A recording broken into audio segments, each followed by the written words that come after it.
Good afternoon, everyone. We're going to go ahead and get started. I know a few people are still logging in, but they can kind of catch up and join us as we go through the intro for this.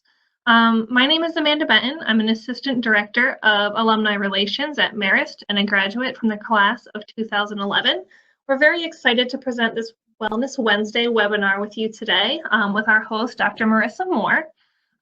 Just some tech issues first. If you encounter any audio issues, you do have the option to dial in by telephone. I'm going to provide that number and code in the chat box in just a second. Due to the number of participants, we have muted all lines except for the presenters. So we're going to reserve the chat option for any technical questions you may have or any questions that you have for me. And then we're going to use the Q&A feature for any questions you have for Marisa, who is conducting this webinar. And just so you guys know, any questions asked in the Q&A will remain anonymous. So let me go ahead and put that link in there for you in case you do have some audio that you want to make sure that you fix that. All right, so without further ado, I'm going to introduce our host. As I said, her name is Dr. Marisa Moore. She is an intersectional feminist counseling psychologist, serving as Assistant Director of Counseling Services and an adjunct faculty member for the Mental Health Counseling Program at Marist. She has extensive experience providing therapy to adolescents and college students. Her interests include inclusive leadership, mentorship, self-care, and self-compassion. Most recently, she was the inaugural recipient of the Marist College Social Justice Award. So congratulations for that. And Marisa, thank you so much for spending time with us today and for sharing your expertise.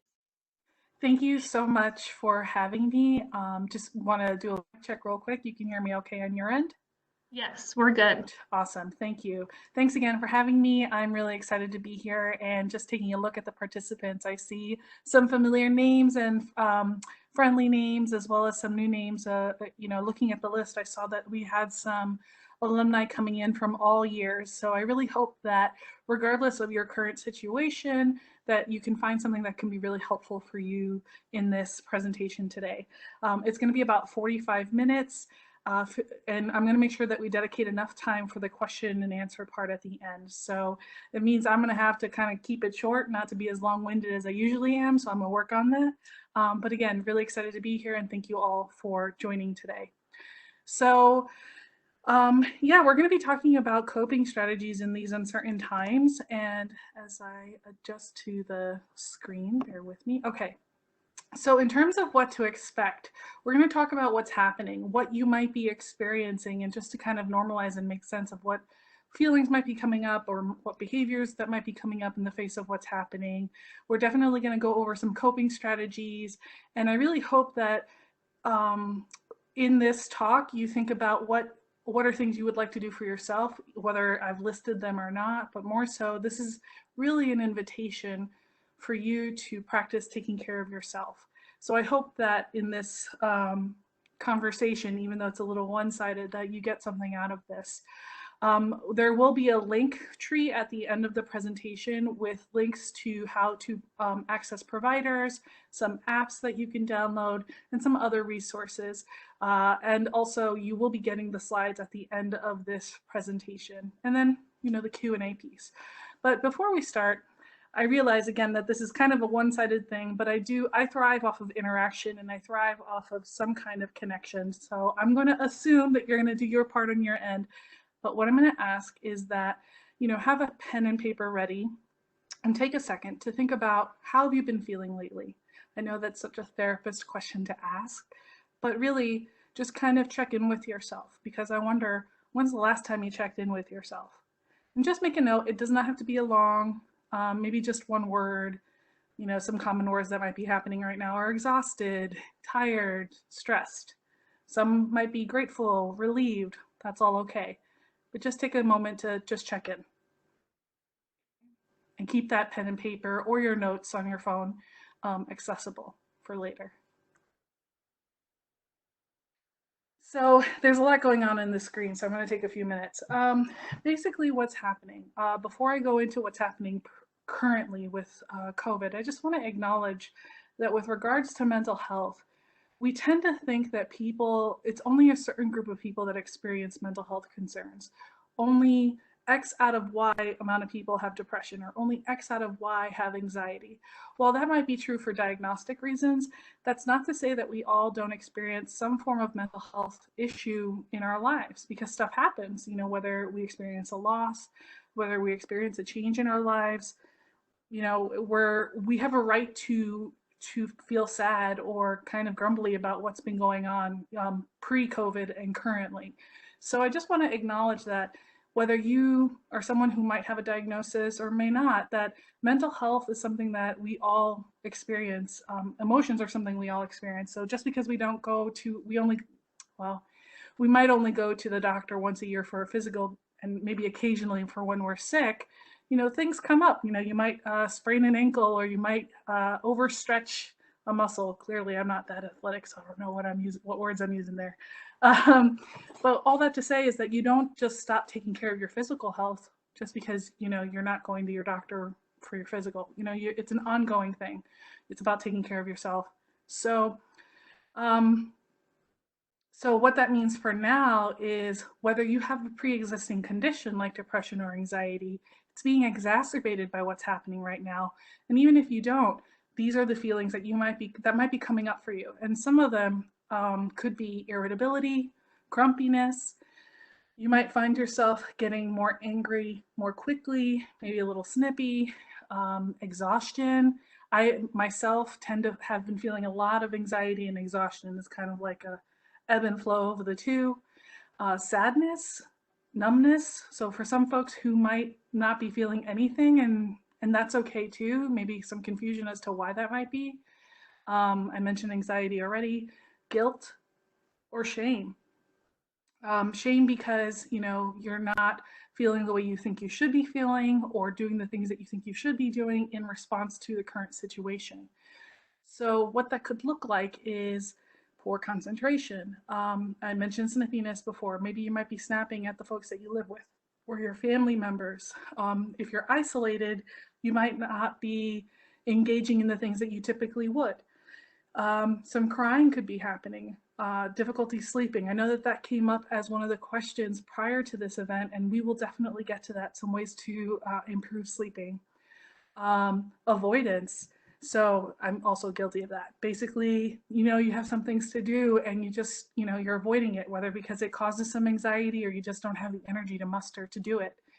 And then hyperfixation. So basically that could be an over response to something. And again, I'm using myself as an example because I'm right here, but I tended to do that at first when this all first started over a month or so ago. I tended to hyper focus on my work. And while that might be good at first, it felt like a way to burn some of that anxiety. It left some exhaustion, and I really wasn't addressing the things that I needed to as to why this was happening.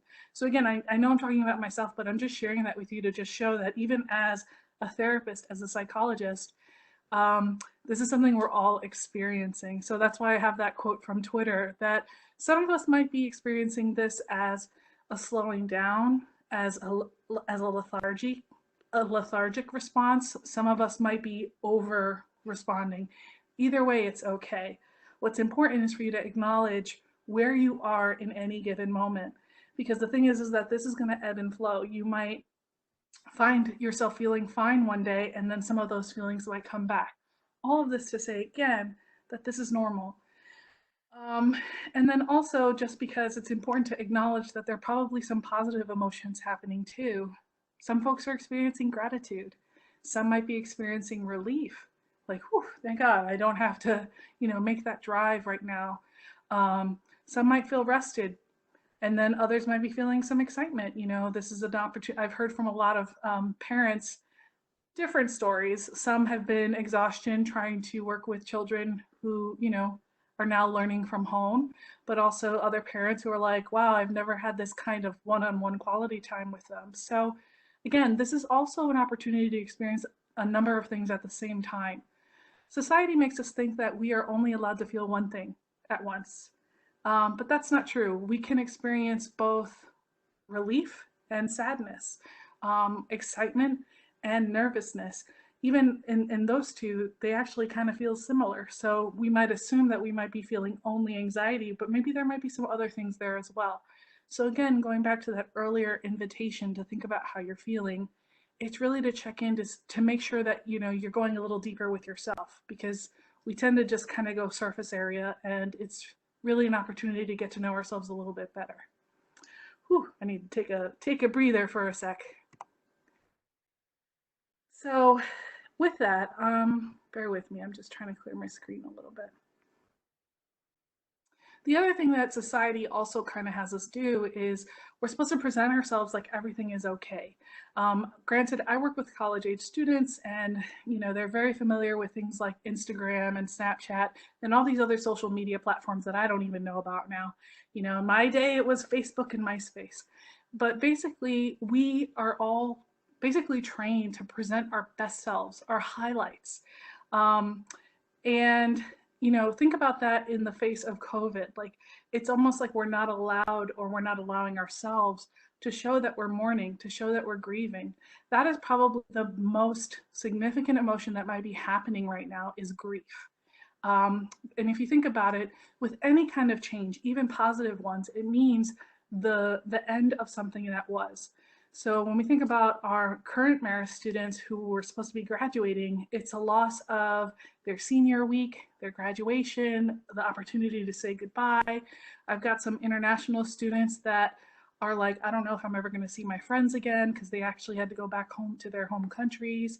But not just, with students, I think all of us are experiencing some kind of loss, whether it's a loss of a sense of normalcy, loss of contact, especially for those extroverts out there, such as myself. I miss hugs. I miss giving hugs. I do have my partner, but that's another point in this conversation, is learning how to relive with someone. But I can only hug him so much. But also, like, for introverts, like a loss of other ways to connect. In some cases, introverts are shining right now, but even so, it's important to take stock as to what has changed, and to honor the fact that you are allowed to grieve that. And one more thing with regard to society is that our culture kind of looks at mental health as a problem to kind of get over. Get over it. It's not a big deal. You're making a big deal out of nothing, especially if you come from certain cultures where you might not talk about your problems outside of your family, or it might be unsafe to talk about things outside of certain groups. There's this kind of idea that you're supposed to pull yourself up by the bootstraps and just kind of push through. Sometimes that positive stuff can be really toxic. So I'm not saying that I want y'all to wallow in self-pity and sadness. It's really about acknowledging that it's there.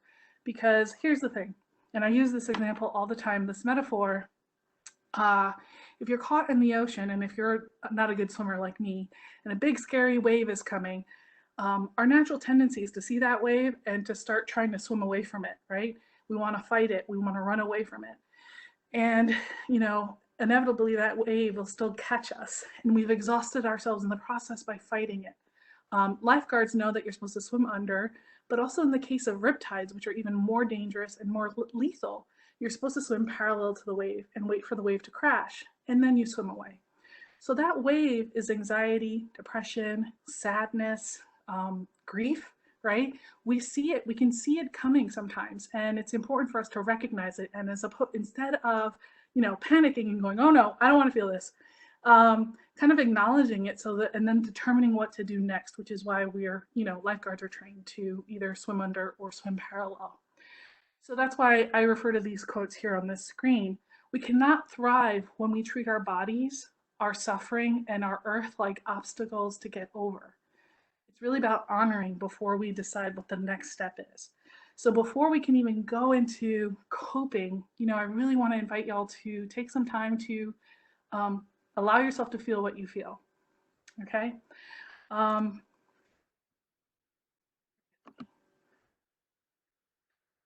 Also, with regard to what's happening, not just in terms of feelings, but from a societal, cultural perspective, you might notice this information overload happening, where you turn on the TV and everything is about COVID or government or politics.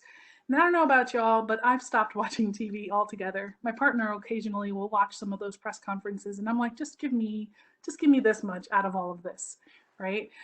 There's definitely, as a response to not having this physical one-on-one, we tend to be over relying on technology, which is a blessing, but it can also be a challenge because we can be overwhelmed, we can be exhausted, we can be drained. Another thing that I'm noticing, and I'm wondering if anybody in the audience today is experiencing it, is this almost pressure to be available and connected at all times. So that might mean if you work a traditional 8 to 5 job or 9 to 5 job, or maybe not, whatever your work hours are, you might find yourself working past those hours. Maybe you might feel that pressure to show that you're working, even if you're working from home. And even folks who may not be working right now, who might be at home or might be managing other things, including, families and things like that, you might be experiencing this pressure to be available at all times. So just want to invite you to be mindful of that, because that really can cause some burnout. I mentioned here Zoom fatigue, but really it's in general burnout. One thing that some articles are coming out about are the fact that, like, when we're doing this, which again, this is awesome, this is so awesome, and I'm so excited that we're doing this kind of programming, and when we're doing meetings online, our brains are trying to process body language, visual cues, tones of voice, things like that in a way that's like foreign to us. And so our brains are working harder to understand what's happening on the other side of the screen. And then when you add mic delays, video delays, our brains are working harder than they ever had to one-on-one or face-to-face. So you might notice that you might be feeling fatigued when you're online doing these kinds of online meetings, or even just in general, whether that's tuning into things like this. From a physical standpoint, the stuff can eventually, really tire and fatigue your eyes. So you might, again, notice that if you're feeling more tired lately, it might be a combination of some of these things. So I tapped on earlier this idea of showing our highlights. I think that goes hand in hand with this expectation to overproduce, to show that we are worth something. That might be for students or for grad students in the audience, or it might be for folks who are working. It might be for the parents who understandably are trying to balance raising kids and making sure that they are, getting their learning needs met. But again, there's this kind of pressure to look okay, to look perfect. It's hard, y'all. It is hard. It is so hard. And, again, it's important to just recognize that these are all factors that are influencing how you're feeling. So that's why I love this quote, that in the rush to return to normal, use this time to consider which parts of normal are worth returning back to. Oh, I need that reminder myself. So just think about that. All right, so now to the good stuff, coping. So I have some strategies here listed, and just to kind of give y'all a heads up, I'm going to invite you to practice one of them with me. Again, can't see you, so you can kind of cheat and pretend like you're not doing it, but I really encourage you to try it, because these are all things that either I'm working on myself, or my team at the counseling center have, recommended, or it's based off of research. Everything's based off of research. But again, these are all opportunities for you to figure out what's going to work best for you. And what might work for me might not work for you. So again, it's important to figure out, honor yourself and where you are in this moment. Excuse me one sec.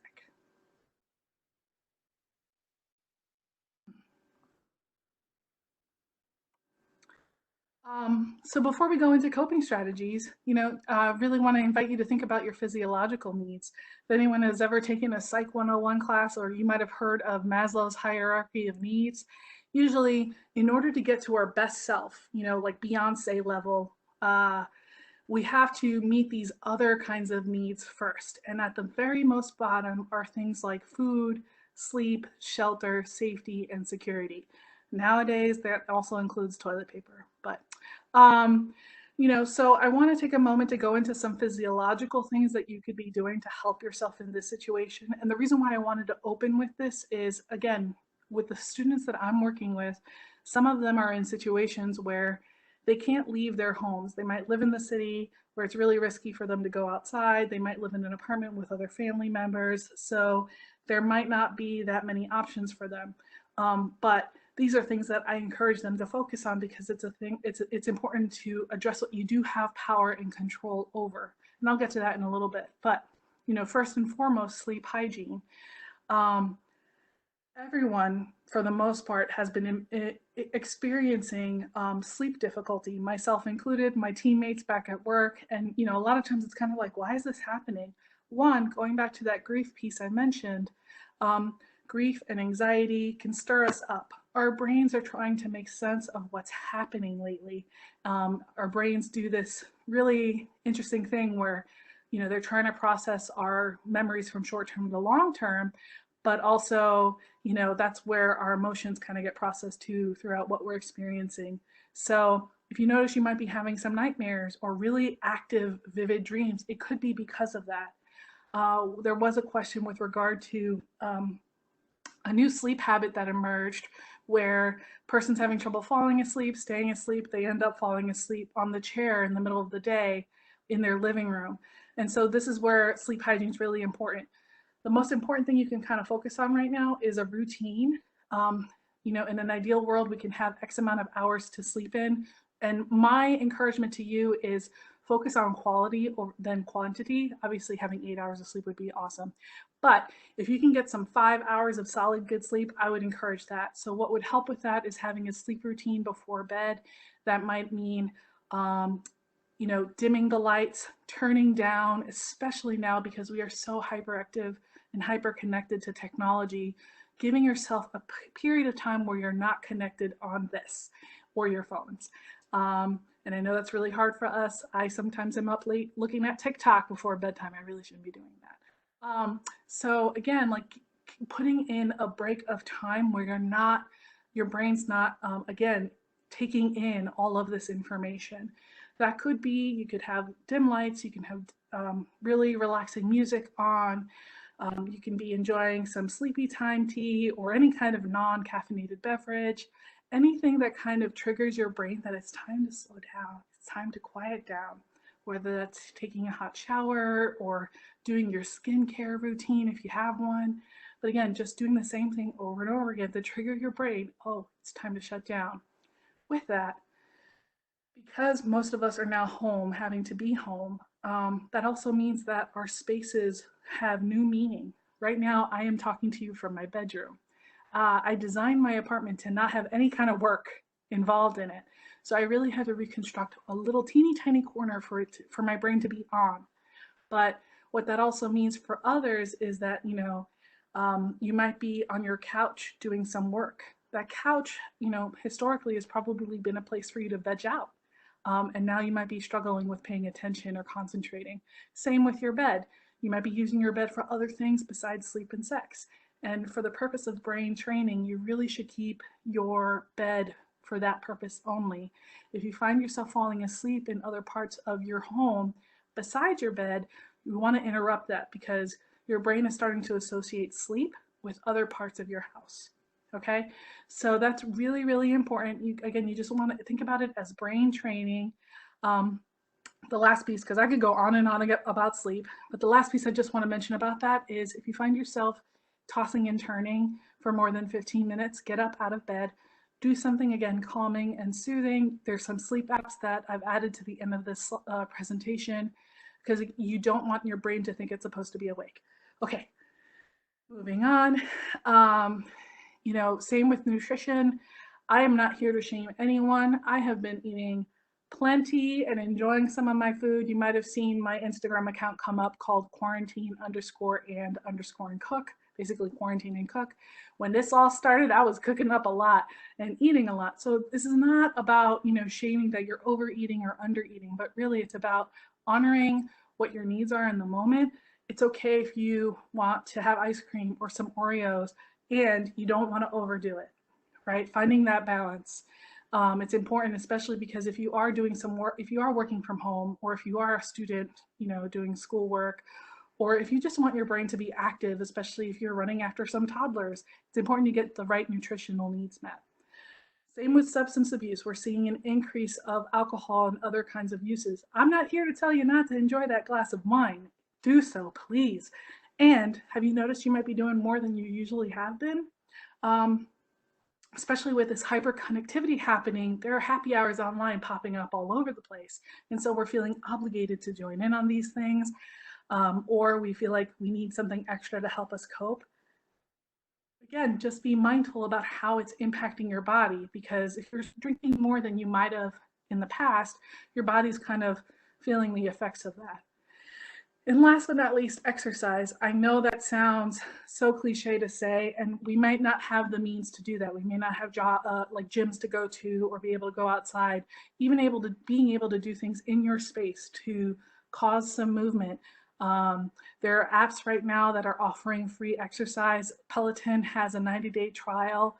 You don't have to have the bike. They have other things you could do instead. For folks who live in the city, in a 1-bedroom or a studio apartment, you can go up and down your stairs of your building. Like, there are things you can do that are creative to help get your heart rate up. Okay, so this is where I said there was an interactive piece, and I really hope that you will try it with me. I'm going to mute for a second while I just clear my my chest a little bit.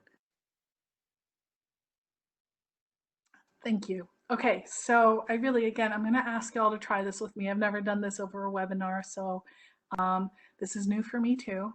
But a lot of times with clients who experience anxiety or a sense of an unease, this is something I invite them to do. So first, sit back in your chair, feel comfortable. Try to slow your breathing as much as you can in a comfortable setting.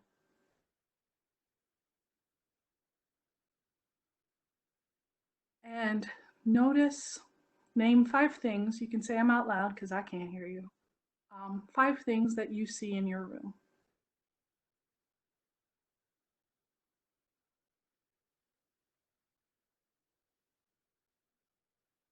Okay. Now, I'm going to invite you to slow down, because I'm guessing some folks were like, this, that. Slow down a little bit and pay attention to what you're hearing, and name 5 things that you might be hearing right now.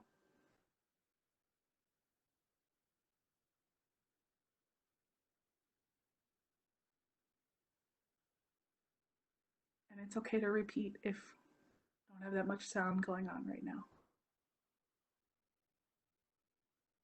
Okay. So the last part is identifying things that you're sensing with your body. Now, I don't mean emotions, I mean physical sensations. So if any of y'all already have your feet planted on the floor, that might mean your feet against the floor. That could be touch, texture, or temperature. So again, slow down even more and focus on the 5 things that you're feeling with your body.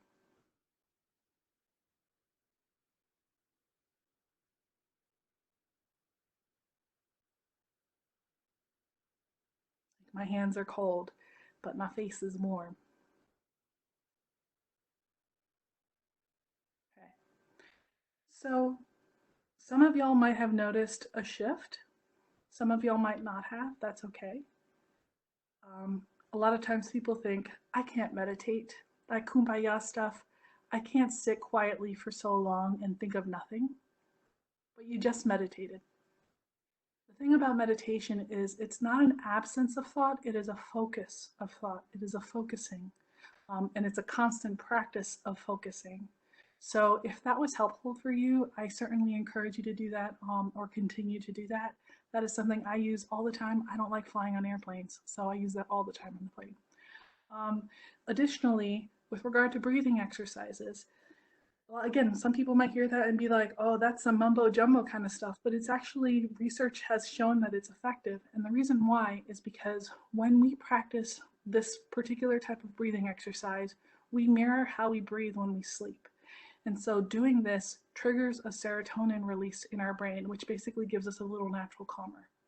So I'm not going to do it for you because I'm a little congested, but I will walk you through for a moment just what it would look and sound like is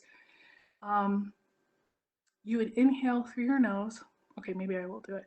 You inhale through your nose and you would hold for a few seconds. So it would look like this.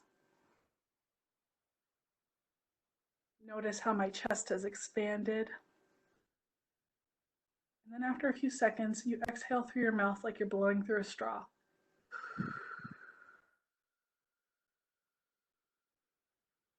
Notice my exhale was a lot longer than my inhale. So again, you do that at least 3 times.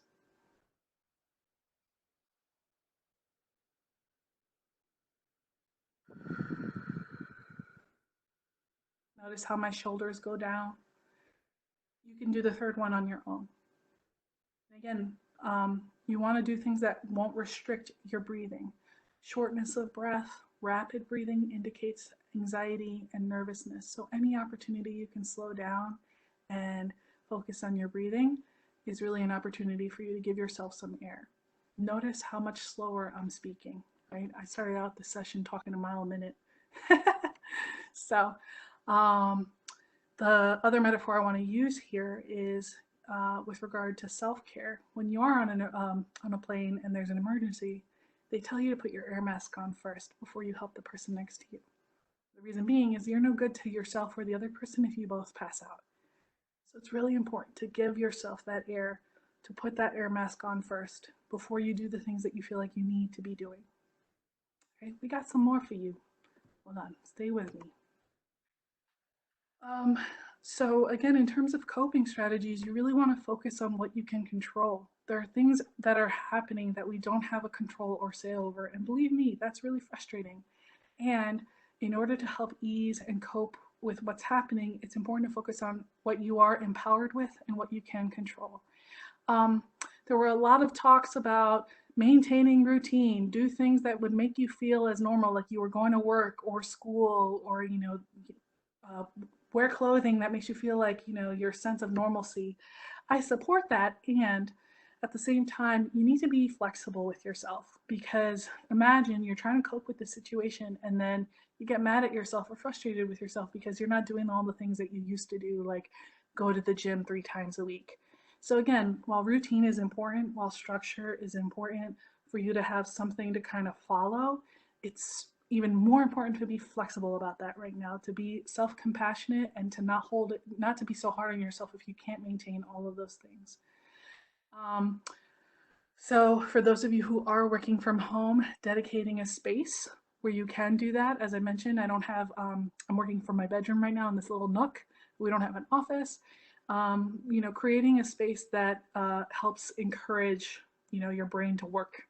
Um, with regard to folks who are essential workers who might not have the privilege to be able to work from home, it's really about focusing on what you can control in terms of safety. And again, that's a whole other conversation in terms of access to things like masks and stuff. But more so, like, what are you empowered or in control of, whether that's your own hygiene, whether that's making sure that you follow a routine that makes you feel safe and secure as best as you can. Right? One of my favorite things to really encourage right now is setting some boundaries. Okay, now boundaries can look and sound like many different things, but it really is about learning to say no, and that includes yourself. um, so what that means is basically it's like having the courage to say no to others and be okay with the fact that maybe people might be disappointed. So for example, and again, I know I'm using myself a lot, but I'm talking to myself in some ways. I know that there's some folks in there, so I appreciate y'all staying with me on this. But when this all started, my friends from college started texting me in this group chat. There was like 10 of them, and I respectfully was like, I need to remove myself from this group because seeing all these alerts was stressing me out. So, kindly, I was like, thank you for wanting to keep me included, and I'm going to choose to focus on one-on-one contact right now. Thanks. So again, where can you set some boundaries in your lives? Where can you, kind of put some limitations on what are your limitations? So, knowing when you're going to be capped, knowing what things you might need to kind of set for yourself, because ain't nobody going to set them for you. That includes reducing your exposure to media and news. Like I mentioned earlier, there's this information overload. Saying to colleagues or coworkers or friends or family, not right now. Interestingly, my mother is a nurse. She's in the city. She's in the front line. She's doing this amazing work. And she'll text me in the middle of the day during my work hours. I'm working from home. and I'll be like, I can't talk right now. And she's like, excuse me. So, you know, even setting boundaries with my incredible mom who is doing some amazing work, I'm like, I have to talk. If it's not urgent, I'm going to talk to you later. I hope you're safe, you know? And that might be harder for some of us to do. And again, I just encourage you to try to find some limitations where you can. That also includes setting breaks, setting time away from computers and phones. Not feeling like you have to make every Zoom or house party or group chat that's coming up. Okay, because again, one thing that is what's a beautiful thing that's happening from this situation is we're reconnecting in a way that we've never had before. Talking to college and high school friends, talking to friends from back in the day that I haven't talked to in years. That's wonderful. And it's adding to this over connectivity that can really be draining. So again, just try to space out the things you're doing. Last but not least, it's important to maintain some self-compassion. Forgive yourself. Forgive yourself if you've lost your temper. Try to be patient with yourself if you're not at the level where you feel like you should be. For those of you who have done any kind of mental health work, it would make sense if you feel like you've backtracked a little bit, especially if you're in situations that might be triggering old habits and old behaviors and old patterns. I'm seeing that a lot with my clients right now. Be forgiving of yourself because, you know, all the progress that you've made was not in preparation for this. And so how can you adjust? How can you balance, you know, all the growth and resilience that you do have while, you know, not being too hard on yourself when you slip up here and there. So I hope you read this Twitter post because it's awesome. It's phenomenal. It's also important to remember that you're not alone. And that is something that's really unique about the situation is sometimes when you're experiencing a mental health concern, you can feel really lonely and isolated because you're experiencing it technically on your own. Whereas in this situation, we're alone, but together. We're experiencing this situation all together. We're all experiencing similar feelings and similar reactions. So it's important to recognize that. And sometimes that helps to take the edge off. And last but not least, with enough time to hopefully answer some questions, I could talk about this stuff for hours. Feel free to reach out, but make sure you get some support. So you can look on our link tree. It's at Wellness Webinar, and those are some links that are available, and I'm happy to continue to update them as things change to make sure folks have access to information. These tabs include things like you know, specific articles on how to take care of yourself facing uncertainty, articles on change, loss, and grief. There's a whole Google Drive document on how to find a provider, as well as a document on a number of apps for both Apple and Androids that include sleep apps, mindfulness apps, some exercise. Most of them are free, but some of them, you know, might be a low cost. But again, I will try to continue to update that so that y'all continue to have some access moving forward. So with that, I am ready for any questions that might have come up. And again, I just want to say thank you so much if you've stuck with me, and feel free to reach out if there are more specific questions you have. Yeah, thank you, Marissa. We actually have one request first. If you could go back to the slide with the quote about returning to normal at the end. I think somebody wanted to write it down. We are going to share these slides afterwards, but just for now, if you wanted to see it again. Yeah. Can I get an amen on this one? This is a great quote, right? Yeah. And so far we just have one question. If you want to add something, please put it in the Q&A box down at the bottom. But the one question that we did have is if you could talk about your thoughts on, quote, quarantine goals. Do you think they're helpful or too much pressure? I know you, let me call for a second. One second. Okay, I'm gonna be transparent. I like the idea of goals. I think it's important to have something to give you motivation and purpose and meaning. However, I do think that hashtag quarantine goals can also be toxic because it falls into that trap of performing, overdoing, overperforming. I don't know, can we have like a hashtag realistic quarantine goals, or, you know, things that could be, again, reasonable, right? I don't know, I can't think of a nifty hashtag for that, but I guess that's my answer, is that while it's important to identify things you want to do at this time, thank you. You just brought up something that I wanted to say. This is a beautiful time for creativity, right? And I didn't mention that in the slide. So maybe that's what you were tapping into is creativity. This is a great time to do that knitting project you didn't get to do, or in my case, do those dishes you never got to make, or read that book you didn't get to finish. Those are great goals, and they're for you, right? You're doing them for yourself, not because you feel like you have to.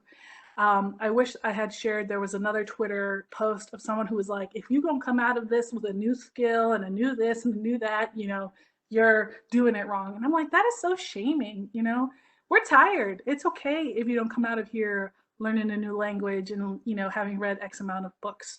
It's really important to just be there for yourself. Okay, that was my long-winded answer. No, that was great. A lot of people. Oh, okay. Hold on, we got a new question. Do you have any strategies to prevent snowballing? How do you keep worries or concerns focused on things we can control rather than the things that are bigger than us? Right. Ooh, that is a good question. Okay, so focusing on what we can control and not snowballing also means like focusing on doable tasks, focusing like trying to break down tasks where you can. And if you find yourself kind of thinking bigger picture things that are really out of your control, like what's going to happen and in June 2020, why did I say 2015? I don't know. But try to just interrupt it. Again, not use shaming language like, oh, I shouldn't be doing this, I shouldn't be thinking this, or we tend to do to ourselves is, I know this is so silly, right? We shame ourselves for having an understandable fear. Again, it's about acknowledging, okay, this is how I'm feeling. What do I need to help myself right now to interrupt that, or to focus on what do I need to do to soothe myself? So you could either try to physically soothe yourself, or again, just interrupt. Eventually, with more practice, you could, with compassion, argue against those kinds of snowballing thoughts. But I think the first thing and foremost is just interrupt without like any negativity, being like, this isn't helpful for me right now. So let me just give a quick example. A friend of mine thought she might be sick with COVID, and she was worried that she might have passed it to me because of the way we interacted before we all had this quarantine stuff. And I said, all right, well, obviously I'm nervous for myself. I'm more nervous for you, and I can't do anything about it until I know for sure. Crossing that bridge when we get there. It's kind of a Buddhist philosophy where, it's okay that you feel that way, and you cross that bridge when you get there. I hope that makes sense. Yeah. One more question. Since having a positive community and connection is so essential in overcoming mental health issues, while we're practicing physical distancing, what are some tips that you have for cultivating positive, caring community? You repeat that one more time. That's a good question. So, positive community and connection is essential in overcoming mental health issues. Mm-hmm. During this time of physical distancing or physical isolation, what are some tips that you have for cultivating positive, caring community? Oh, I love that. Okay. So, like I said, I miss hugs. um, I think that those are in small acts of kindness. So, I have elderly neighbors both above and next to me, and I know they can't go to the grocery store.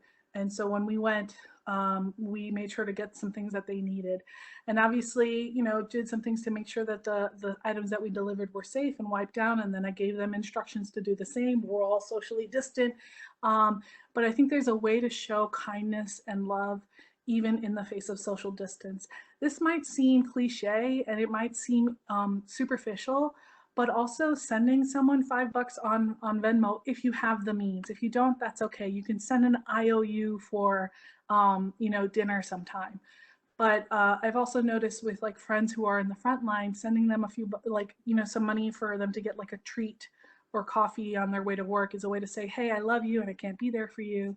And again, I realize not everybody has money, but the point is that small acts of kindness, small acts of love, within reason for yourself, not overwhelming or draining yourself in the process. Um, and those opportunities might come up more than you realize. I did also get a question in the chat directly to myself, so I'm gonna answer that as well. The question was, do you have any tips for completing anxiety task situations like going to the grocery store? I find I'm okay at home, but when I go into the world and get for essentials, I have the most difficulty. You are not alone in experiencing that. And so again, it's about focusing on what you do have control over, so that whether you have gloves or a way to cover and protect your face, if you have antibacterial gel, while that doesn't clear everything, making sure as soon as you get home to wash your hands. Um, Going into the grocery store with a list to reduce your time lingering and wandering around, identifying peak times that you can go to the store that are less populated. That might be more difficult for folks who live in the city like New York and Boston, where I hear that there's like 2-hour line waits and things like that. So I would also recommend focusing on ways to self-soothe yourself in the process or in the moment. Maybe that means bringing some music that helps you feel better, doing some deep breathing exercises, reminding yourself what you do have power and control over, and kind of being in and out. I hope that helps. Yeah, I think that's helpful. I know that's that's often when I find myself stressing the most too, when I have to go out and deal with the general population. So especially because I just want to add to that, you can't control what other people do, right? And there are some people out there not honoring the distance rule. So I think it's also important to protect yourself in that sense, rather than chew that person out, which I might have that desire to. I'm like, let me focus on what I need to do and get myself out of here, or give myself space. It's really about doing what I need for myself in that moment. All right, I just wanted to close on one final question. A lot of us are working from home, so I think this is going to apply to a lot of people. Working from home, I find myself unmotivated and find it hard to focus. What do you do if you only have, sorry, I'm just going to read it direct. I only have 2 options for places to do my work, my bed or my couch. There's no office or another space that I can set aside. How would you suggest separating workspace from relaxation space? Ooh, good question. Okay, if I had to choose between couch and bed, I would say work on your couch or sit on your floor with your back against the couch, so that again, it's not a total, loss of what the couch represents, but definitely try to avoid your bed if you can for sleep hygiene purposes. As I mentioned, I'm in my bedroom myself. It doesn't like, I guess trying to dedicate wherever, even if ultimately it is a bed, because I know some folks here might be in studio apartments, because those city apartments are expensive. So dedicating a corner, it could mean sitting on the floor. It could mean, if you have a dining table, sitting on that, or just keeping it routine where that's where you work, that's where you're on, and then when you're off. There was a meme of that, like someone was on one side of the couch, and then when the day was over, they sat on the other side of the couch. And I think there's some validity to that. But to answer the question about low motivation and concentration, again, start with small tasks. And this is where snowballing can be helpful, because if you do something small, whether that's like, hey, I opened up my email account today, right? Or I recondoed my email. So I got rid of everything that was not pertinent. That can make you feel really good. So doing one small thing on your task list that's doable and realistic makes you feel good, so that you're more empowered and motivated to do the next thing. So I would say start small and start to kind of build off of that. Thank you, and thank you for sharing all of this information with us. I'm going to post a link in the group chat for everyone. That's our website, where you can find other events that are coming up. You'll also find we are recording this. It takes about 24 hours for it to download from the site, and then we'll provide that as well as a copy of the slides sometime in the next 48 hours. So I put the link there now in the chat. You can look at some of our past events that are already pre-recorded and uploaded, but we'll also send you an email once they're available. I hope you guys all found this session helpful, and that you were willing to take time out of your afternoon or morning for those of you who are on the West Coast, or I guess afternoon and evening if you're over in Europe. So on that website, you'll also find a number of other virtual events that are coming up, resources, things that you may be able to find helpful. So I hope you all enjoy the rest of your day. And thank you once again to Marisa for hosting this with us. Thank you all so much for being here and being in this space with me. Take care.